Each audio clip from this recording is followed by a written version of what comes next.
Mga kababayan, alam kong sa Europe nag-aral si Senator Bongbong kahit peke yung diploma. Pero Ibang issue na yan, Senator Alan. ang sinabi ko po na magiging congressman ka, that's sarcasm. Because it applies to many, not to all.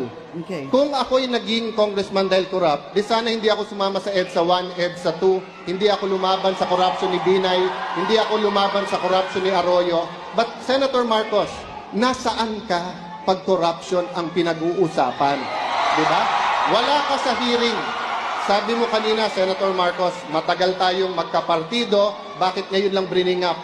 Naalala ko tuloy, nung hearing na Napoles, galit siya sa akin lumapit kasi pinapatawag ko yung isang Maya Santos. Ngayon ko lang nalaman bakit, kasi lumalabas doon sa final ngayon sa Ombudsman, yun pala ang in-between ni Senator Bongbong at ni Napoles.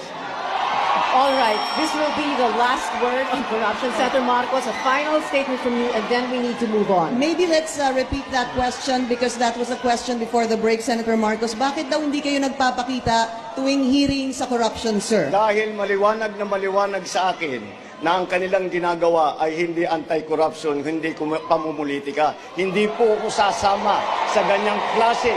Hindi ako sasama sa ganyang klaseng pamumulitika na itinataya at ginagamit ang dapat na pantulong sa ating mga kababayan, ang pamumulitika, ang kunwari ay anti-corruption, yun lamang ay itinataas lang ang sariling bangko. So hindi totoo yung Napoles, kaya hindi siya sumama, pamumulitika lang.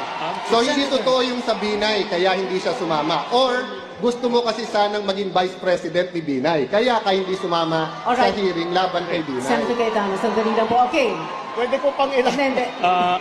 May I remind my good party mates that Hold on, Senator Trillanes.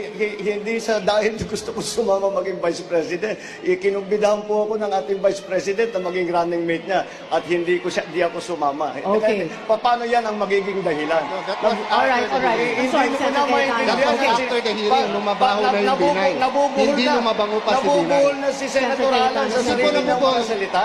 Senator Marcos, mabango pa siya Senator nung gusto mo Cayetano, sumama. sandali lang po. Dapat Please. tiyakin mo Okay. muna sa ulo Hindi, mo tiyak na tiyak ako. Tiyak ko yung ninakaw ng Marcos sa Pilipinas. Tiyak Okay, na hold tiyak on. yun. Hold on. I Trillanes. take offense dun sa sinabi ni Senator Marcos na ginawa namin yon sa pamumulitika lamang. Alam nyo kung hindi namin ginawa yon, si Vice President Binay sana ang magiging presidente ng Pilipinas. Kung mahal mo ang iyong bansa, hindi mo gagawin yon. Hindi pamumulitika yon, pagmamahal sa bansa yon.